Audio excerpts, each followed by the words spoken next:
All right. All right. We're going to do a little flow roll in first. Yeah, waiting for everyone to start piling in, and then we're going to go over some techniques. As you see, we have our topic for today. We're going to work on some passing the guard. We're going to do some simple ones and answer any questions from the chat. And Andy will just flow it all a bit.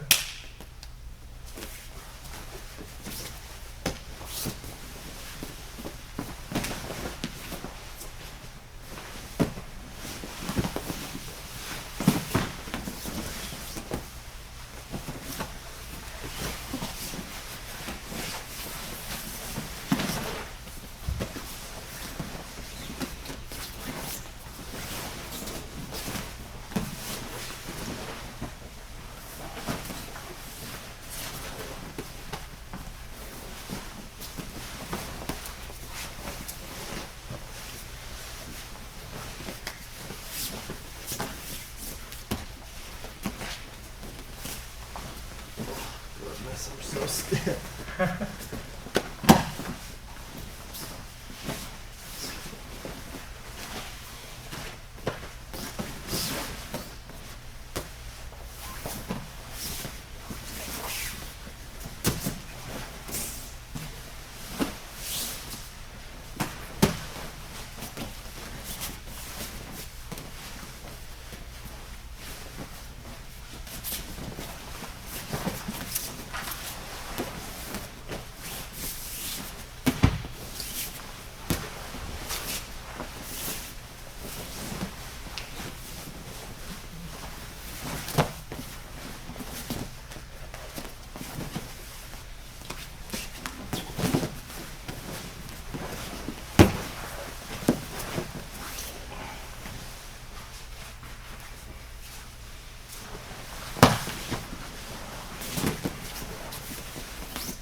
Looking.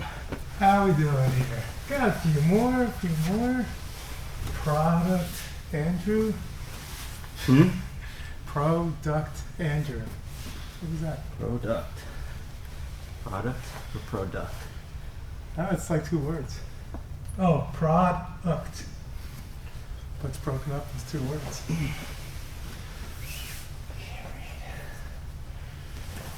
Oh, we're still rolling there. I know. All right, well, here we go. We're gonna start talking about passing the guard today. So I figured first technique I like to always start with is how to open the closed guard, and then we'll work on some open guard passes from there. So my favorite way of opening the closed guard is to stand up. So we're gonna go over those details right now. So if Andy's on his back, he's got a good closed guard here. I have to make sure I maintain my posture nice and tall. So in order to keep this position in the gi, I like to grab both lapels and I put them in one hand like this, and then I like to turn my hand a little bit just so I can hold them down. It's very important to grab both lapels. This way his gi can't really slip too much on one side or too much on the other. If I just grab the one, I can go all the way to the floor here, and it's going to stop my ability to do the pass. So I want to grab both. Now I like to grab his hand too, because if I don't grab his hand, he's got two hands available to him when I go to stand up, and he may grab both ankles and start sweeping me. So I'm going to grab his sleeve like this, and I push it into his hip like this. So now my back is straight, my head is up. Now we go to stand up. So I stand up on the same side I'm holding the sleeve with, and as I stand, I just lift my hips straight up, pinching my knees together like this, toes slightly inward, arching my back straight. Now I can push on his knee. If I like to go the other way, sometimes I'll switch the hands. Push, and then as I push straight down, I step back. Now, if you were to grab my ankle, you can only grab one, and then I can free myself and start my guard passes. So we're going to start here. Grab both lapels in one hand, hold them down. Other hand, I grab the sleeve, I push it right into his hip. Now as I go to stand up, I stand with my left leg first. One. Then I stand with the other leg. Two. I pinch my knees together, switch the sleeve, and stand as tall as I can. Now I'm going to put my thumb inside, stiff arm, I push straight down, and then step back. And then from here I can work into different passes. So let's go over that guard break. I'm going to put both lapels in one hand, control the sleeve, hold down, back straight, head up, stand up. I can also jump up. So sometimes what you can do is you just shift your weight onto your hands like this. So now I'm pushing onto them, and then I just hop up. Same thing though, I want to turn my toes in, pinch my knees, stand as tall as I can looking at the ceiling. I never look at him, and then I push and step back. And then from here, we can work on some passes. Cosmo! What's up, Cosmo? How's everything? Ready for some guard passing?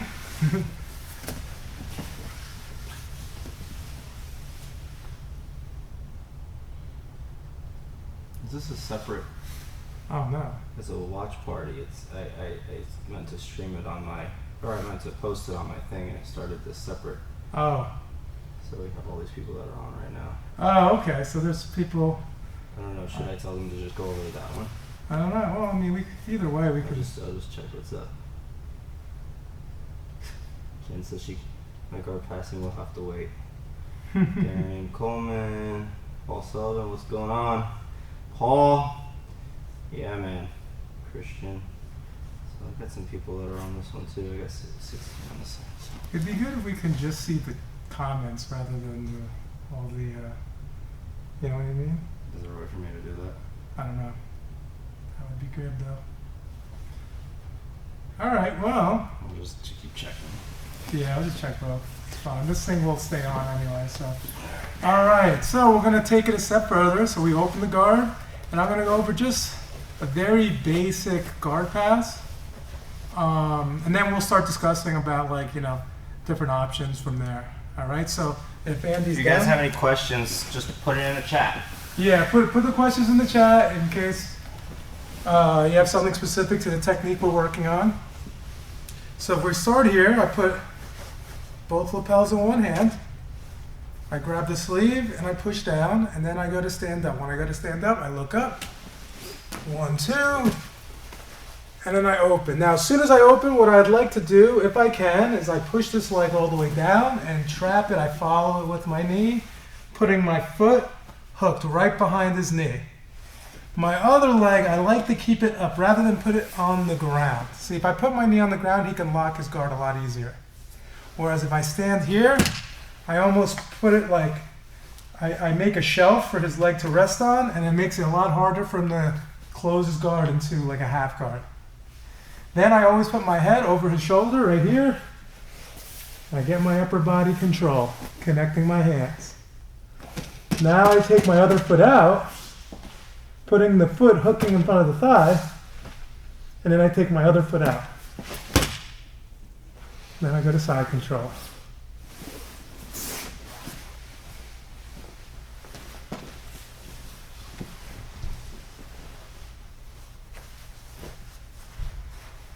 So I hold him down. I go to stand. Stand tall, force the legs open. I step back. Once I open the guard, I trap it with my leg. My foot is hooked. I don't want to go over here because then he locks the half guard. So if I go here, make it a lot tougher. Then I put my head right over his shoulder. One hand underneath the head, other hand underneath the arm, and then I take my leg out right here, and I windshield wiper my legs. I go to side control, and nice tight side.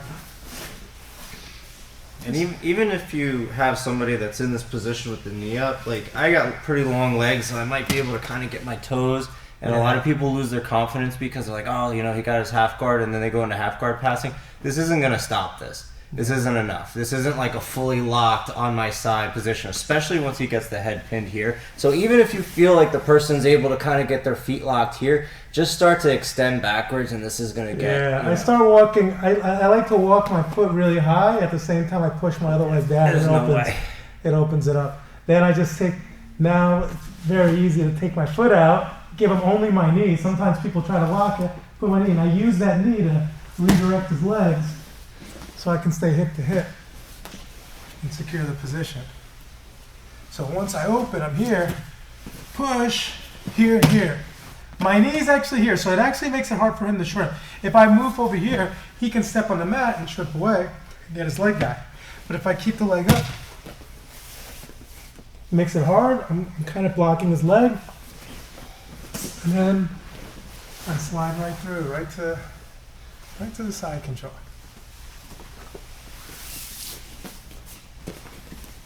Yes. No comments. No comments. No comments. They're blown away. Super just basic. I mean, in my opinion, in the gi, it's the easiest way to break the guard open is to stand up with a single sleeve. I would say very solid. No gi, I have probably three that I go to, I go to depending on the situation. But in the gi, I would say at least 80% of the time I'm trying to stand up with a sleeve. Yeah. And it's usually the details on how you stand up. You know, like Yanni was talking about keeping your back straight the whole time. A lot of times people start to do this stuff. They get kind of frustrated because the person's pulling you down. So you step up with your head forward, and that's when we get messed up there. Make sure we always come straight up. Yeah, it does help a lot to keep your back straight. Trying to stand up when you're carrying someone's weight around your waist, trying to stand up, it's easy for them to pull you back down, especially with your head forward. But when your head's up, your hips are underneath your head, that's the proper way to use your body, use your strength. So I got Mark that asked, what's the best way to pass the Z guard? Oh, okay. Z guard. So you're saying once we lock up, so let's just say I was able to get to the step through, but I made a mistake at some point. We ended up here, and then he puts his knee across. Okay, so the problem with this is if I try to get an underhook, he just uses his knee to push his head away, and I can't really get chest to chest. Okay, so I usually use two different strategies here. One is going to be either weaving my hand through and grabbing the pants, okay, and the other one is just basically redirecting the legs this way. So let's go over the pants grip, because in the gi, this is a very strong pass. So what I like to do is I weave my hand in, and I'm going to grab the pants. You can either grip here. Sometimes I grip the bottom of the pants, which is much harder for him to break, just like a spider guard grip. Right over here. All right, and then my other hand has to hold his head in place. I gotta grab his lapel. Now he can't move his head too far back. If I go here, as I come forward, he can just arch his hips and bring his head back. So I'm gonna keep him in place. Now I put my head right underneath his chin, and then I tripod up. Then I shin slide out. So my shin, right here, it's going across his shin. So instead of like trying to cut through the thigh like you normally do for a knee slide, I'm gonna go around the shin because I'm controlling his leg. And then I'm gonna pivot my legs like this, and then I'm gonna tripod up. Now I'm gonna extend his leg as I come to side control right over here. So I end up in this half guard, but his knee's all the way across. He's stopping me from getting my underhook. So I'm gonna weave my arm through. And I'm gonna grab the sleeve, the bottom of the pant sleeve. Then the other hand's gonna grab the lapel, and I bring my head into his chest as I tripod up. I come here, here. Now I shin slide, I rotate, and I tripod. And the whole time I'm extending this bottom leg.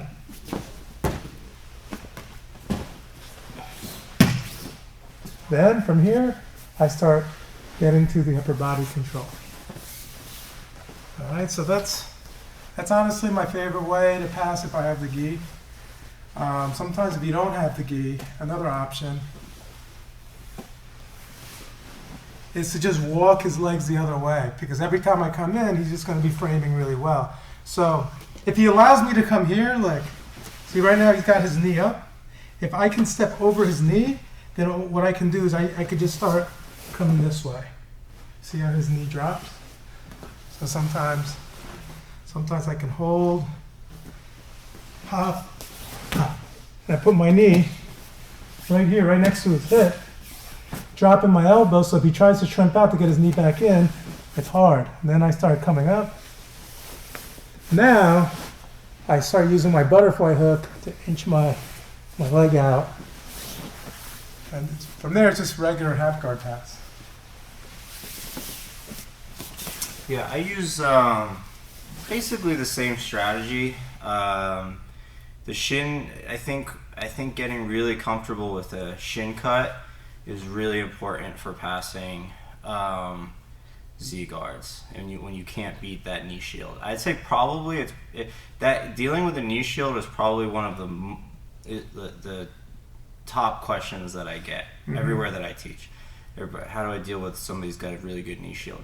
And I've dealt with guys like Gianni Grippo that I train with who, like, you can't get past his knee shield. You got to get around it. You can't think, how do I get past it? How do I get through it? You know, sometimes you can. There's different strategies, but basically for me, it's just how do I force them to play a different game? The shin slice is like what I'll use most of the time on guys who are a little bit less experienced, or who I feel like I definitely have stronger passing. I'm going to have better timing.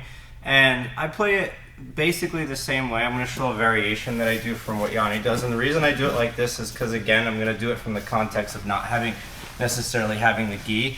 And basically what I do here is generally if he's doing the right thing, he's blocking me from catching the head. So I'll bring this arm in and I weave through, and I look to get a palm up grip on the bottom hand here.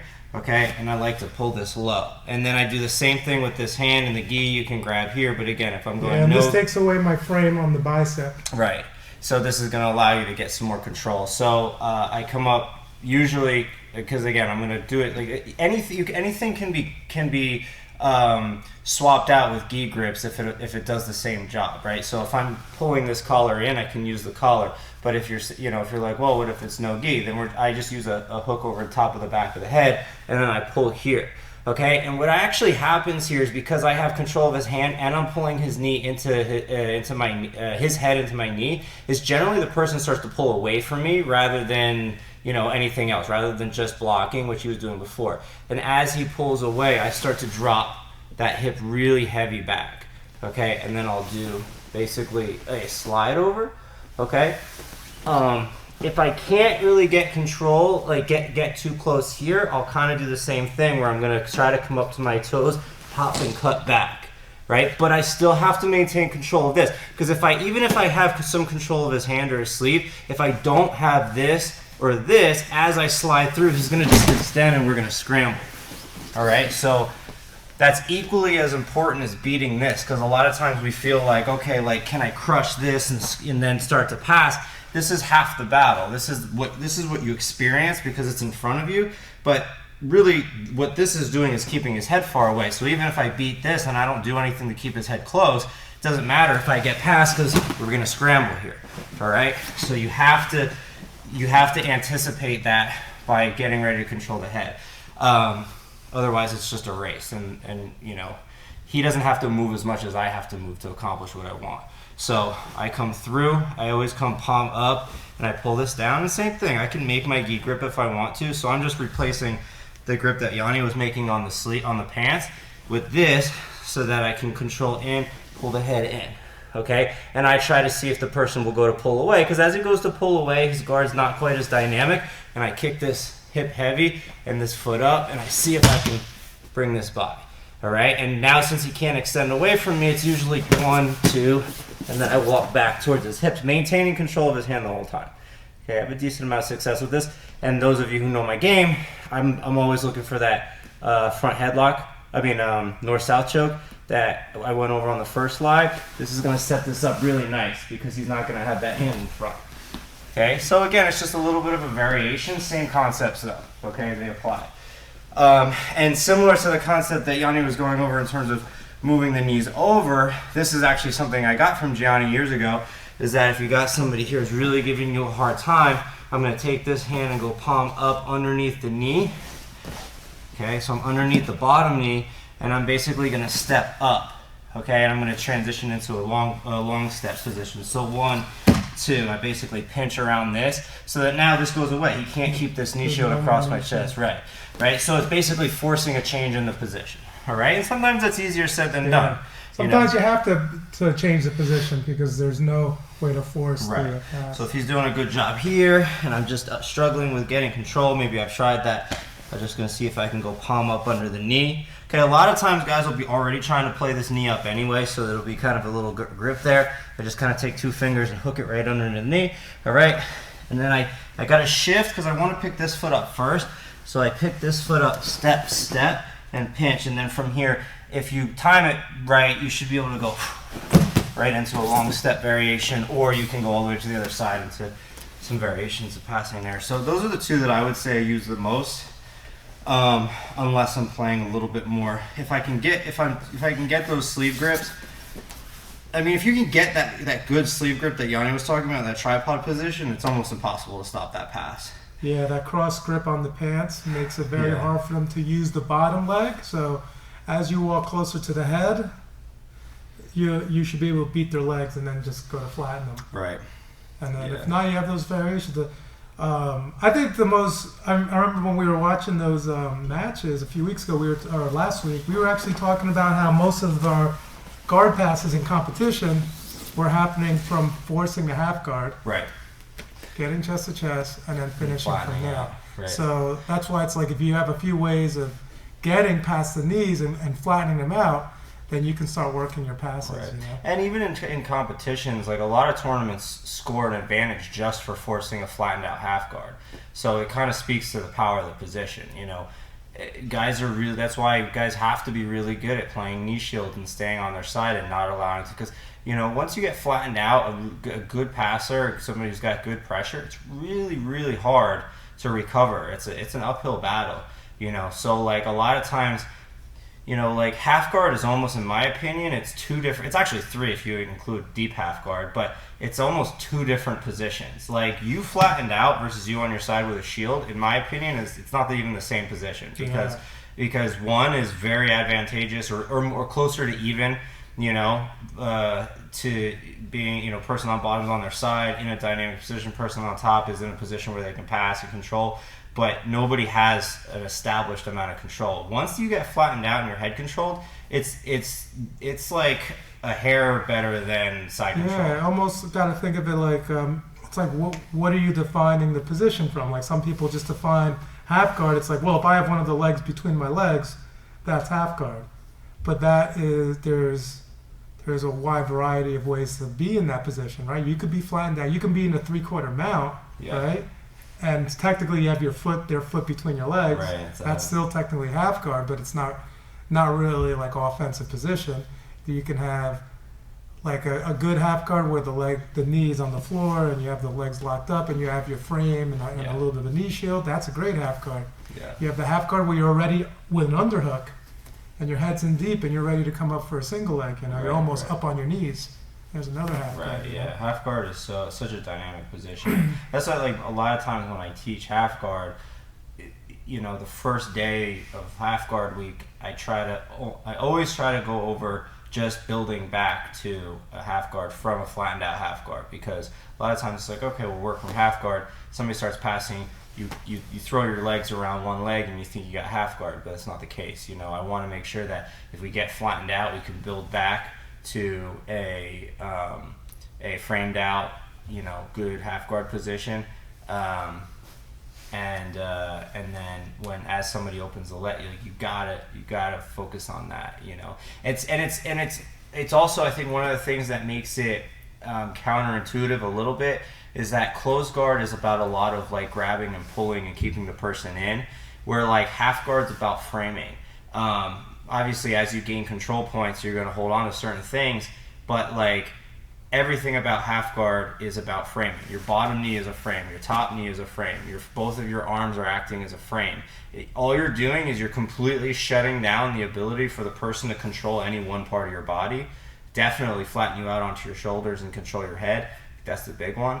So you almost have to flip that switch if somebody does. Like if I'm in this closed guard position and H is working to pass, right? Right now it's all pulling him in, controlling, and then he does his thing and he gets to that passive position, maybe forces me down to a half guard. It changes, boom, blocking, hips away, block, right? So I immediately have to go into the opposite almost of what I was just doing. I have to change that mindset. So a lot of times what happens is he starts to pass and we're like, oh no, I'm going to lock down, I'm going to hold on, and then this is bad news bears. Right. This is not where I want to. Yeah, that's the beginning and the end right there, absolutely. I want to make sure that we're on point there. Yeah. And then anytime you're in a position where you're passing, kind of like what we both kind of demonstrated with doing like a shin slide and stuff like that, you may get to a position where their knees are together and then they're starting to turn, and at that point their back is also exposed, right? So if I'm doing the one with the pants grip here, I come here and here, I shin slide and I come here. Sometimes what happens is he's framing on my shoulder, but he's not allowing me to get chest to chest. But look what happens right now is his back is very exposed. So rather than use all my energy to put him flat, I can just tripod up and then just hop over. And now right from here, my shoulder is on top of his hip. It forces his legs down together.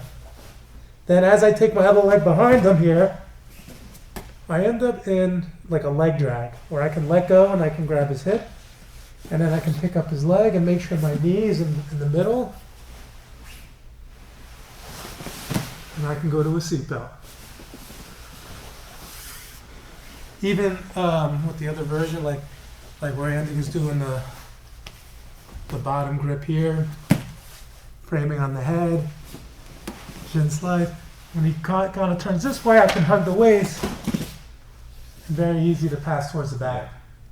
And then from here, there's going to be two options. If he stays here, I can go right to his back. I put my head over his shoulder and I lock my hands in the seatbelt. Slide up. Step over. If he starts trying to deny me his back, he goes flat on his back, I just start looking for underhooks, looking for head control. Yeah. I have a good opportunity there to pass that guard. Well, and that's one of the most interesting things about the knee shield is that like so many of of our passing positions are comprised of us trying to get the person's knees together.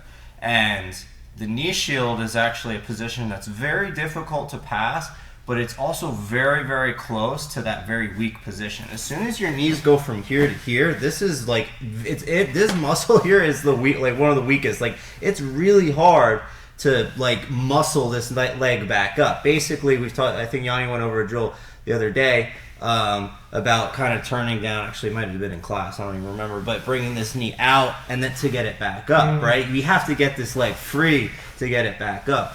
You're very seldom going to end up with this leg pinned and be able to use it. Okay, so that's kind of how you want to think about that position too. Is like, yes, it's very frustrating. But once you figure out the ways of getting the knee pinned, then it's just a matter of keeping it there and using your weight the right way. That's why, like the one where I reach underneath, I immediately, as soon as I come around, I drop that hip because I want to keep those knees pinned together. Because even if I don't do it perfect, it's tough for the person to do much. And like Yanni said, a lot of times I'm going to try to pass through.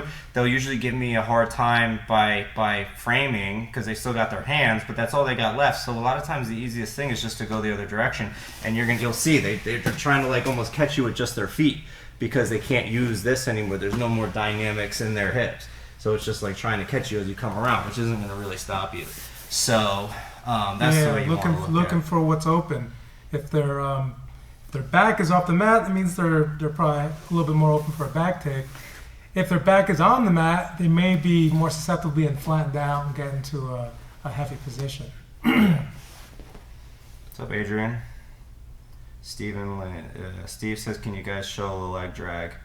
So yeah, Yanni actually just... Yeah, I just showed a finish to a leg drag. We can just do a setup from an open guard because that's like common thing that people don't really understand. Like, so if I want a leg drag, right? Usually do it when he's got an open guard like this, and we're trying to get past the leg. Very similar to like if I'm doing a Toriano pass.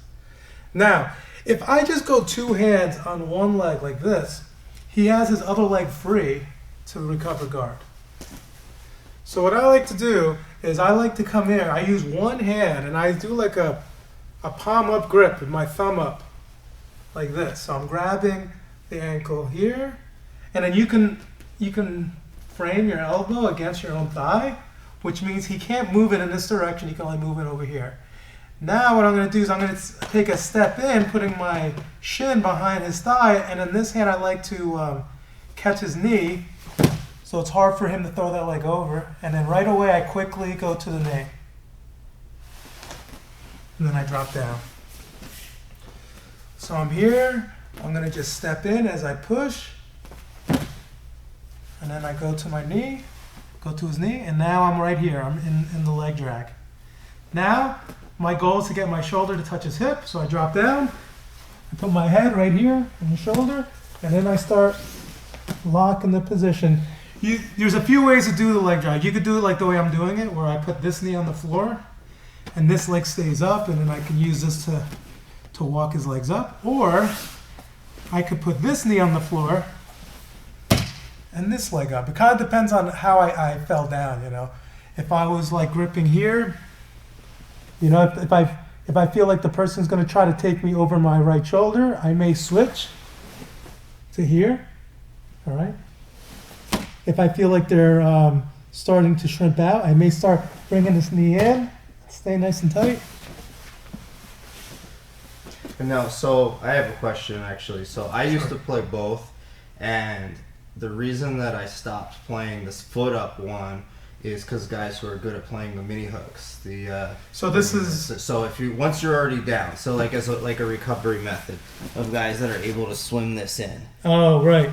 So if they do swim it in, I'm probably gonna windshield wiper it out. You know, and then I may start just exposing the back. And then forcing that connection. Yeah, so it kind of depends if you're going to be, if you really want to hold it down, you may want to like drop your knee all the way to the mat, gives them a little bit less hip movement. Yeah, I feel like a lot of people get there, they feel they're good. Because I play that. Like, I play a lot of when people start to work across on me, I look to catch this on the way. Yeah, this is a good way because if you do elevate my leg, it shifts my weight and then you can recover. So I would want to just do a windshield wiper where I just turn my knee down, lift my foot out, Yeah. turn out, and then I come right back. And then if I can get high Higher, enough, yeah, because now I can't. now you can't. So there's only like a smaller Small window yeah. that they can Yeah. do it. So if they do that, we're going to want a windshield wipe. If the person starts getting up on this elbow and like pushing me away, then I like to reach for the wrist, double wrist grip, and then I drive him over his shoulder. Boom. And then you can pass. This is one of the strongest ways to stop a leg drag. So I came in, I come here, and then he comes up, and if I just keep these grips here, I just kind of drive, he's eventually going to get his knees back in front. So I have to recognize that the arm's up, and I'm going to come in and grab the wrists. I put them flat, then I come this way, and now I'm in position to take the back.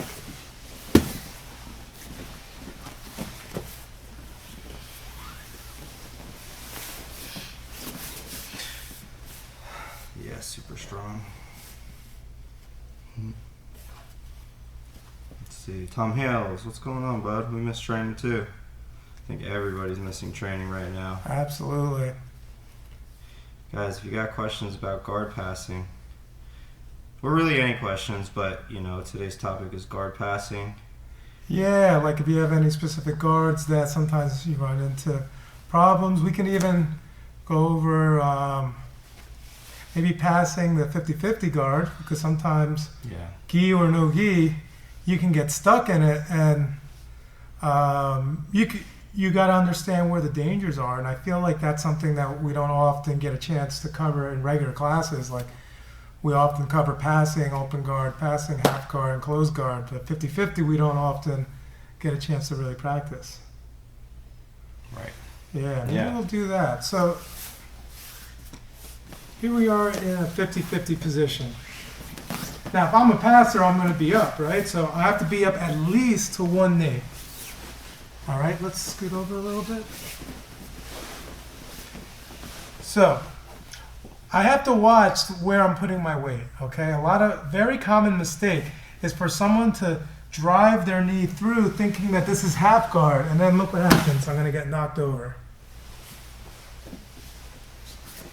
And Andy may know that. He may try to purposely pull me in and then redirect me. Now my weight is back. So what I like to do in the 50-50s, I start extending my foot underneath his shoulder, and I turn my knee out this way. Whether I'm on my knee like this or standing all the way up. This is kind of my base. So now if Andy tries to sweep me in this direction, he really can't. I made myself really, really strong. All right? The other thing I want to start doing is I have to understand that if I do get up, he can open his legs and take my back. So if I start standing up, that's that butterfly hook in, start taking my back. So knowing those two things, I have to make sure that I control the outside leg and keep my other leg here. So you can either grip here, here, or here. Those are the three grips. Either a pants grip, an underhook grip, or an ankle grip, like a C grip facing upward like this. All right, and then from here I'm going to look to start standing. Now, if you look, if I can just free this leg, I got knee on belly. So what I like to do here is I like to step forward, look up, and allow his foot to start dropping. Now I can step all the way over, and then I redirect his legs to get a quick knee on belly. Secure side control.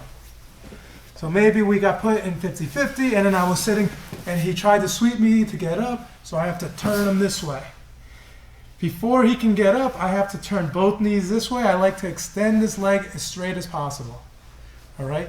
There's actually very little threat of a leg lock here. The leg lock threats happen when my leg bends. Now he can ankle lock me. He can start wrapping the foot up. He can, if it was no-gi, he can get to my heel. But when I'm like this, he can't get to my heel, he can't really get to my ankle. I'm pretty strong. Now we controlled his leg, because if I don't, they're gonna look to stand up, or they're gonna look to take my back and off balance me to sweep. So this time I'm gonna do the pants grip. I'm gonna just grip here. I'm gonna stand up, and look the way I'm gonna stand up. I'm gonna turn and put my weight on this leg. I'm not going to do this, because now my knee is gonna start bending and he can start taking me over. I'm gonna lean this way. So if Andy tries really hard to use that outside leg, I'm gonna just lean. Now I come up, and then I start opening his legs to here. Step over, pushing his leg away so that he doesn't recover guard. We can go right to side control. 3, 4. This time I'm going to underhook. This is a strong way to control too, because I'm actually kind of controlling both of his legs here. Yeah. This is really good when the person has a figure 4 lock. Yeah, like if you have if the person's got a very strong figure 4, you may want to come underneath it. Actually, because of Yanni doing this, I don't figure 4 and 50-50 anymore. Yeah. I always keep my feet shallow now More dynamic. until I have a better position. I don't like to figure 4, because this is what happens. This foot ends up kind of trapped here. Yeah. Then I'm going to come up, same thing. I lean away from him. Come up, controlling this leg. Step. And that's like, to me, the easiest, most effective at all levels to pass. There are also a leg drag as well, which is, but the leg drag one I feel someone can always recover from. That's why I like doing that one first. Yeah, I mean, I think I do pretty much. That's pretty much going to be your way. There's like the interesting thing about 50-50 is there's really only a couple things that you can do, and it's really just controlling like who gets top position. And when you're at 50-50, top position is just whose knee is up, the inside knee, right? So if my knee is up, I'm in top position. If he dumps me down and now my foot is up, the hooked leg, now I'm on bottom, and in theory I'm in danger. In the gi there's not as much danger, which is why when guys get there, I kind of hang out there longer. It ends up stalled out. In no gi, actually it kind of ends up the same, because in no gi people are more afraid to open their legs up and they just figure 4 the legs. For the risk of the heel hooks. But I do basically the same thing. I have a little bit of a variation on the foot position. So I like to do a mini. I don't even know if it's the right thing, because I think it's an Eddie Bravo thing, but I call it the mini stomp, the foot over foot position here. I feel like, so Yanni was talking about reaching through and kind of hooking and turning this knee in.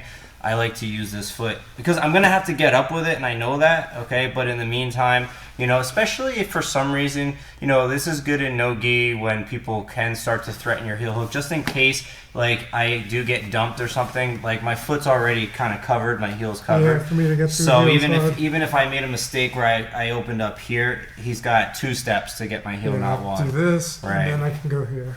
Right. So I like this. And I basically come under here and I push it deep underneath the back here. And I don't rush this position at all. Make sure I'm up on my hand. I mean, elbow's okay, but I got to get up to my hand ultimately. And the reason is because I got to get up, right? And the same thing Yanni was talking about. My head has to stay to this side.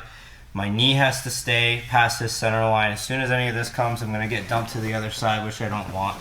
Right? And it's a lot harder than it seems. Most of the time when people get swept to the other side, it's a mistake that they made, not something they did. It's very difficult for him to take me to the other side when sometimes I just relax. If I got somebody that's really here, like I stomp on top of the foot, I'll chill. They start to get frustrated, and then I look for that opportunity. I like to post on this leg, get to this position, and now we're going to start to do the stuff that Yanni was talking about, where I'm either going to fish this leg, get control here, whatever the case is. I will occasionally stand up first and then look to get the grip. It just depends on how I feel in the particular situation. But if I'm going to do that, I always lean my weight forward onto this hand and then come up. So you see how now I'm in this position. This is the only thing there's a little bit more of a threat, is that he's going to start reaching around your leg. and he still has a little bit more of a bite than if I had his grip initially. But if you really are comfortable in this position, eventually you're just, if I'm here, I'm not worried about anything. Okay. Yeah, the only thing is here. So if the person puts his hook in, you can just turn square. He can square his hips towards me, and my foot comes out. Just watch that I don't.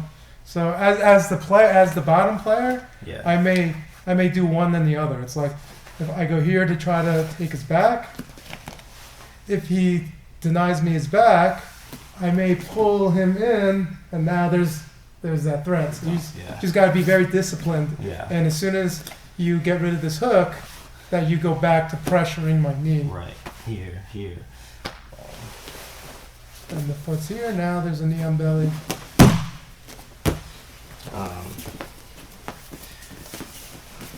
And then there's the knee bar from that position too, which is Yeah, Which that's more of a submission attack, Yeah, right? yeah. It's a good one though. It's really good. well, it's good. I only Mikey does it a lot more, but I'll use it when I have somebody that's just like really just trying to cinch down. Yeah. Like they just don't want to go anywhere. They don't want to let go of the 50-50. Because sometimes it is hard when you got guys that got a good strong bite on your 50-50. Yeah, They like got a it tight. Yeah. They don't want to let go. You know, even if you have the right position, you know, like you may end up stuck there for a little bit. So there's some strategies there as well. But Yeah. being able to pass 50-50 is really important. I lost a match years ago at Purple Belt in Pan Am's. Nogi, right? Nogi Pan Am's, yeah, against a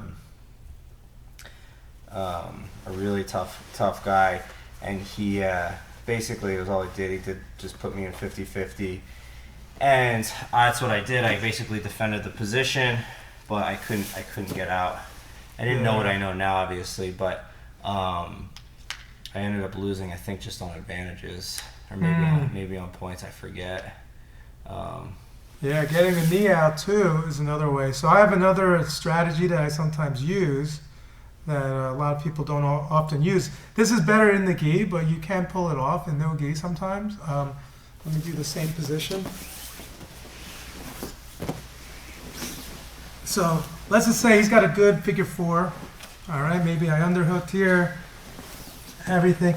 Now, but the person's legs are still really strong. So what I can sometimes do is like do a pan grip right by his hip, and I use this to lift his hips up, and then I stand as straight as I can, like this. Then what I can start doing is take my hand right here, put my thumb behind his knee, and then I start pushing his leg down. So now it becomes a little bit tough for him to lock up my leg. He only has my ankle here. Now there's a few options sometimes what you can do is you can end up falling back and looking for leg drag. So I can put my knee in and pull my leg out, and maybe get a leg drag or even pull my leg out. Let's scoot over a little bit. So this was a little more advanced, but if you don't know this one, it's not a bad way to control the person. I just lift their hips and push so my knee comes out. Now another thing I can do if the opportunity is there is sometimes I'll step.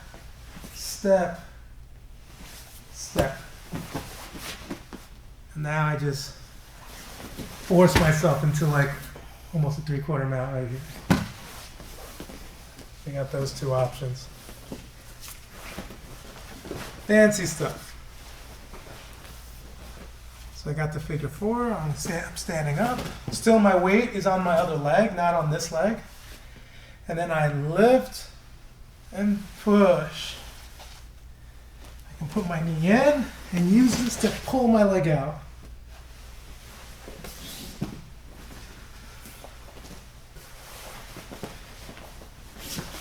Or if I step here and I'm pinching my knees together so he doesn't have his leg, and then I just step all the way across.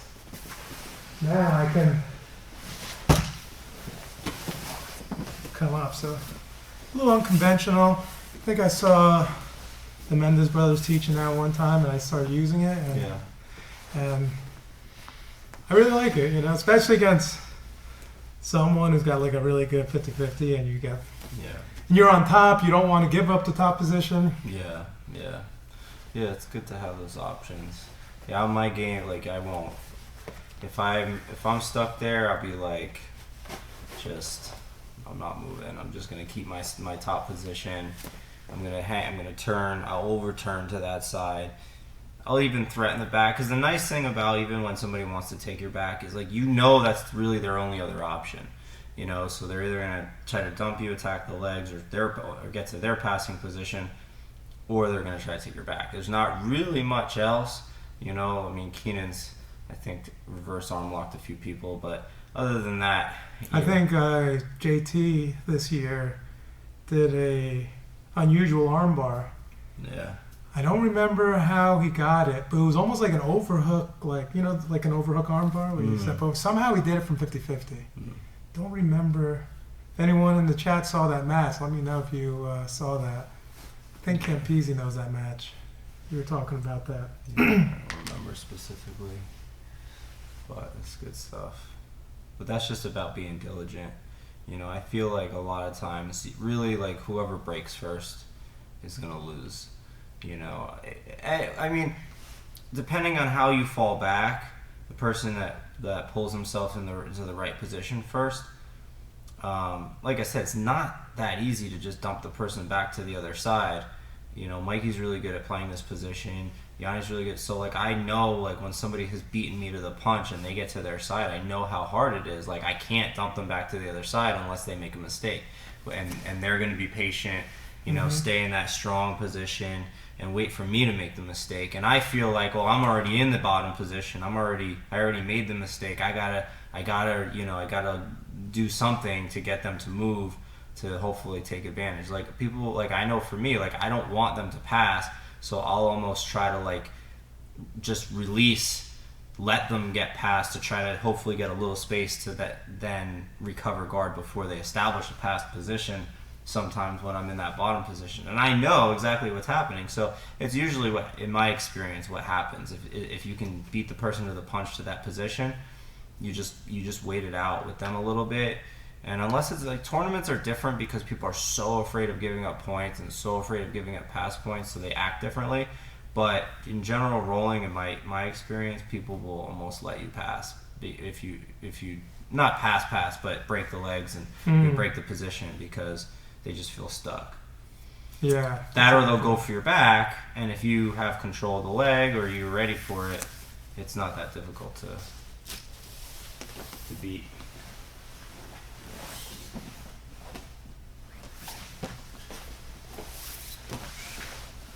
Okay, so Tyler has a good question talking about if someone puts you in a collar and sleeve guard, what are the options? And I guess before we can go over that, I'm going to go over the dangers, what we got to kind of avoid. So if Andy's on his back and he's got a cross-collar grip, this foot's on my hip, but this foot is on my arm. So what happens is if I want to break this grip here, he can just deny me that second grip. So I'd have to break it with just one hand. So number one, if I can try to free this hand. So the basic grip break is I just circle my hand around, grabbing his hand, and I just push. And then from here, I can circle my other hand in, and then I can break the grip. And now I've separated myself. So that's going to be number one. Number one's the grip breaks. So this one's extended.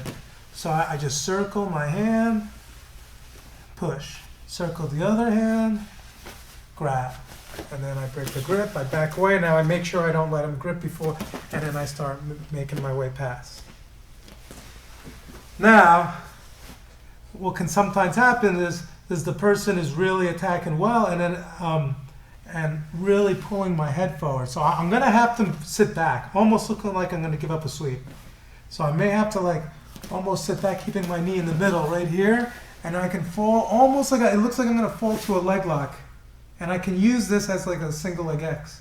So if he does try to come up, I'm going to try to underhook and sweep back.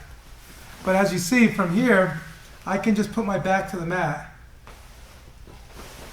And it's hard for him to keep that grip.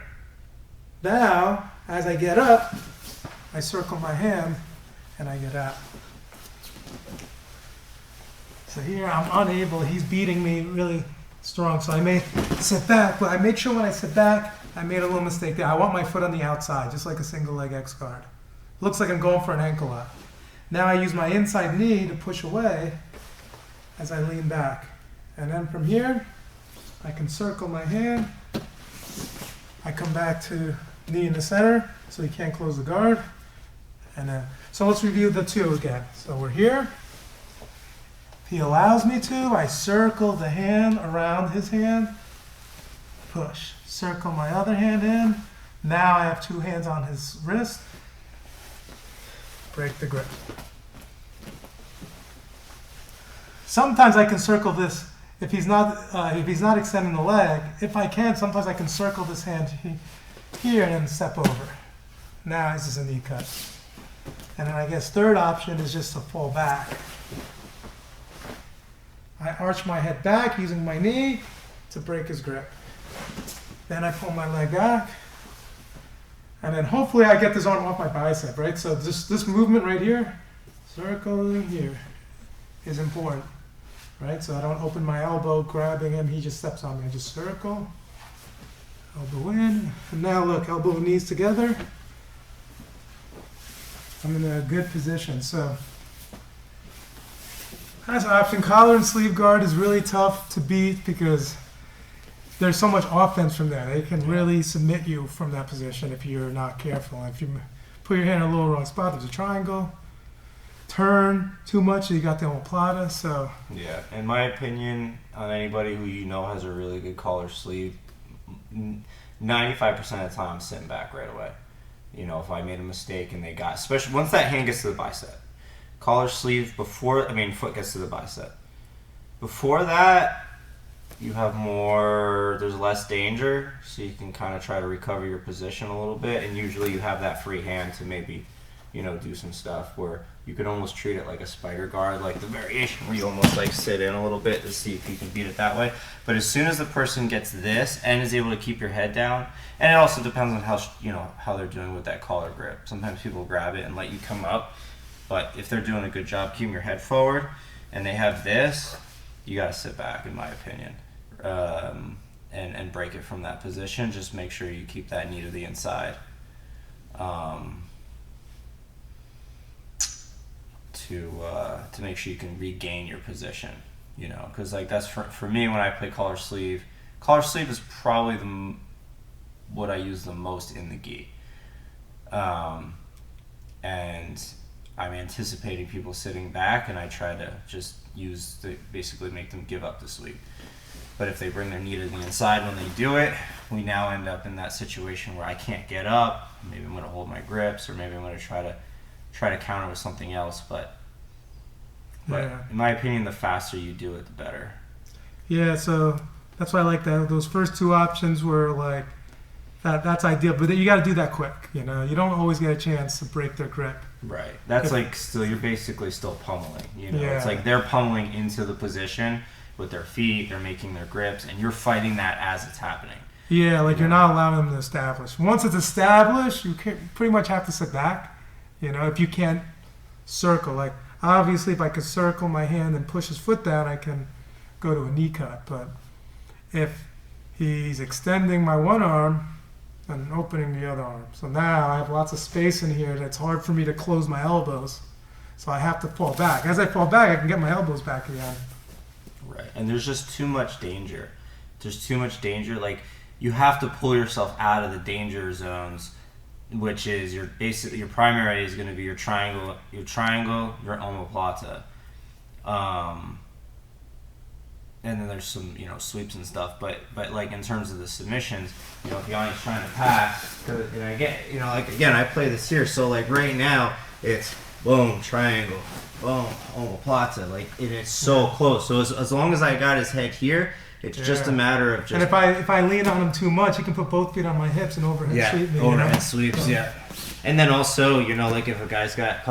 I'll use this, if I got somebody who knows my game, and they're being a little bit more, like he's keeping his head up and his hips in and kind of making this hard but not sitting back. just right to basically cross collar, you know, and then people start focusing on that, and then, you know, you go into whatever attack. But you're just too close. Like, as soon as he sits back, he completely takes away that omoplata in the triangle. So... As long as you keep this knee in the middle is very important. Right. I mean, like, as he comes back up, obviously, like, if he leaves it. But, I mean, for the time being, like, even if I'm able to, like, throw this over, like, this is probably the most... It's going to not be as strong. Because his head is back, and I can't stop him from getting his head back. So, you know, for me, like, I know that. So as soon as he goes to sit back, right, or, sorry, if I'm here, right, I'm going to want to come up. And if that's there, I'm not going to be able to. Yeah, and then elevating his leg, like going to the one-legged X allows me to re-sweep him. Even if he does start coming up, I can come here. Right. And then win. And then, of course, if he tried to get up, that means he probably let go of my collar and sleeve. Yeah. Or at least the sleeve on that one. Let's see, anyone else? Nope. I notice a lot of guys up top are going, with that. Even if I don't get submitted, if I was getting stuck there.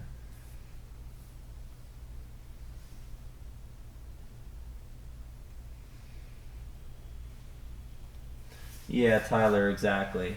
So he's saying when getting that foot to the outside hip stops it in becoming like just a race to get back up. Yeah. Exactly. Rather than fall back, they get up and then they start passing.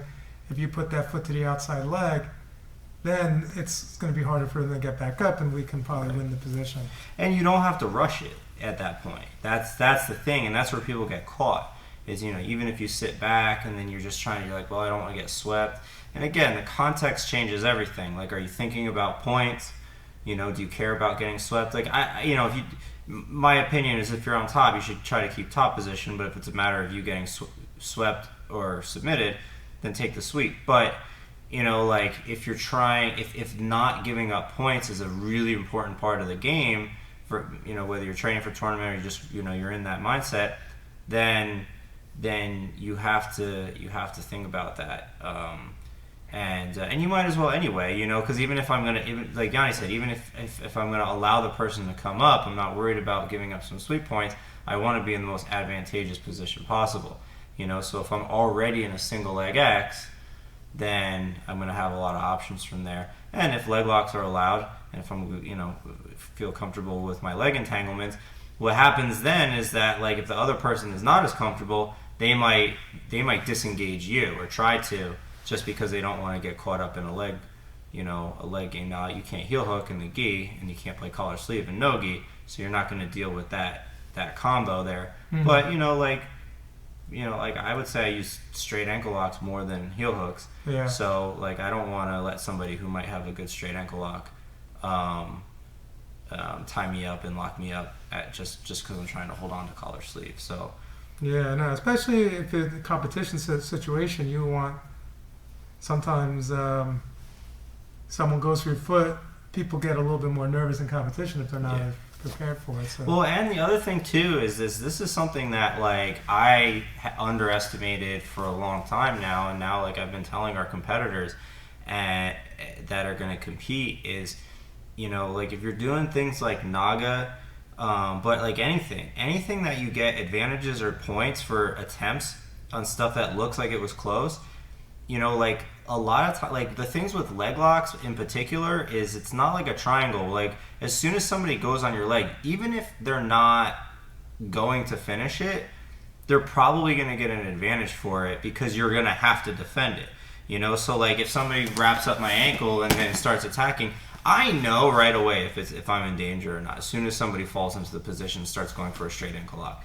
And I won't rush to defend it because I'm like, this person doesn't know the details that are going to make it break. So I'm not going to even worry. I'm going to just take my time, get to the position that I want so that I can get right into the pass. But in a tournament, like, they may still get an advantage or they may still get points. And Naga, 100%, they're going to get those submission attempt points.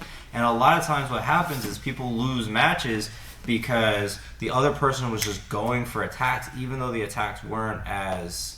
you know, tight, but they were the only attacks in the match, and you went for it. You know, guillotines, that happens with a lot too. They wrap the neck, they get a point or two for submission attempts. In my opinion, it's a terrible rule. I don't know why they introduced it. It's just, you know, they might as well have just kept them as advantages, but they did, and it's just the reality. So if you guys are competing in Nagas, you know, you got to think about that in terms of strategy. Yeah, absolutely. And then sometimes it's they're gaming it a little bit and trying to get in your head. Yeah. You know, if you're like, oh no, now I'm behind. Now you got to do something right. Yeah. Well, and yeah, it's been really frustrating. The last Naga that I was at, I was visibly upset with a lot of the referees because I didn't.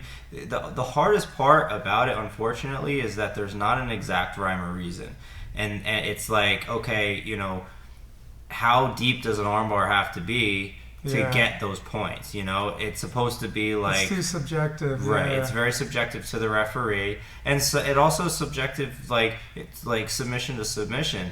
You know, like our fighters were going for a lot of triangles, had the person one arm in, one arm out, but because it wasn't a fully locked, like, you know, head down person, like gurgling, like trying to defend, they didn't get any points. But then the other person gets a guillotine, and our person passes from the guillotine position, the other person still gets points.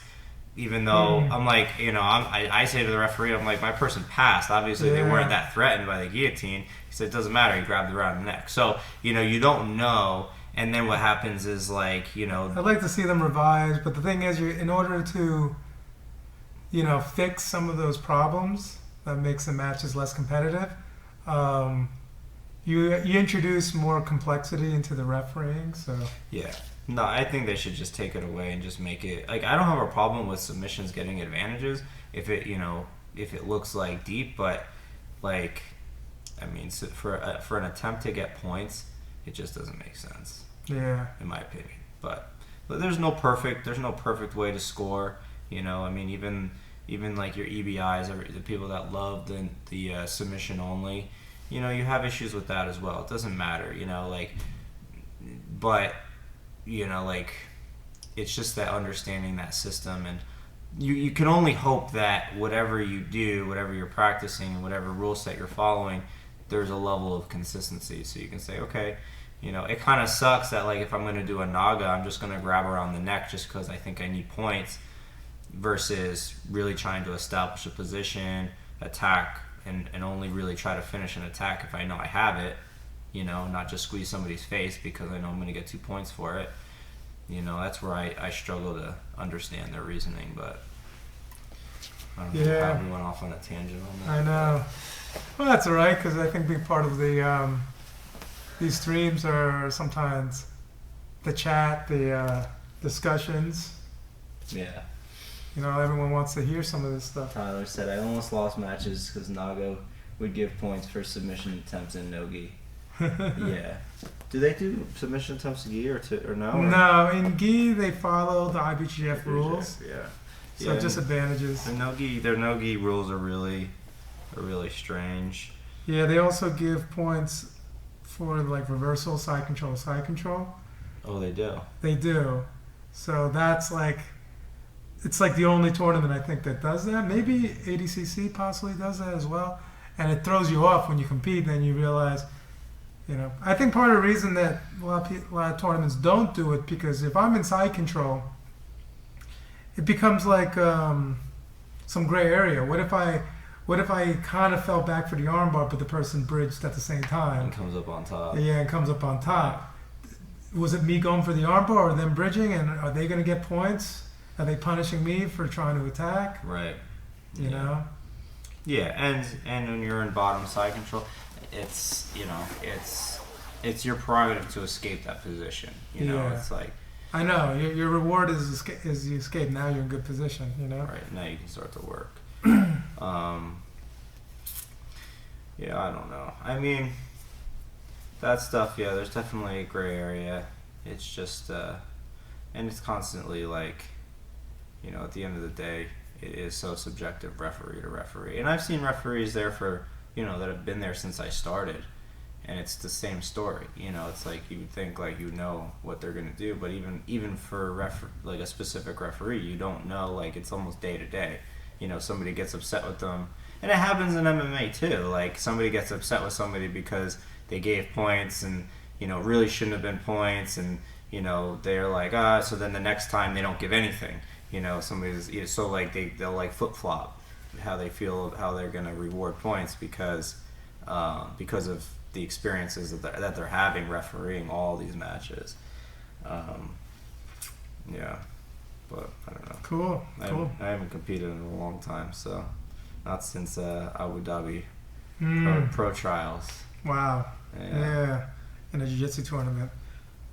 Yeah, well, I've been saying hopefully once we all get back on the mats, maybe that'll be. Yeah, I've been saying that after I turned 30, I was going to enter the Masters divisions. Yeah. So. Well, we'll see what happens, man. See what happens. Yeah. So this was good. I think we'll start winding it down. On Wednesday, we'll do some no-gi. So what do you guys think? Is the Facebook is more accessible? Is the YouTube? It looks like we got roughly similar numbers anyway. I had a lot of people. So this is interesting. This watch party thing. Yeah, it'd be great if you could do a watch party on YouTube. Yeah, because it shows like how many, like, a lot of people have been joining. Yeah. And going, but a lot of these people are just friends that don't do jiu-jitsu. That just right. Oh, so it's kind of hard to tell how active they're just checking it out. Yeah. Well, because I think it automatically starts playing the video on that page. Yeah. So then they just click it to see. But Wednesday is going to be our next on the mat day. We're going to be doing no-gi stuff. I would like to maybe do similar stuff. We can work on some no-gi specific guard passing again. Mm-hmm. Kind of like how we do on our curriculum. We usually stick to one topic for the week. We can kind of do the same thing. So try to do a little bit less overlap. Some of the techniques. Maybe we'll work on how to stand without getting swept. Some problems, maybe passing some different guards that you encounter in no-gi. So, yeah. Cool. Awesome. All right, guys. See you guys next time.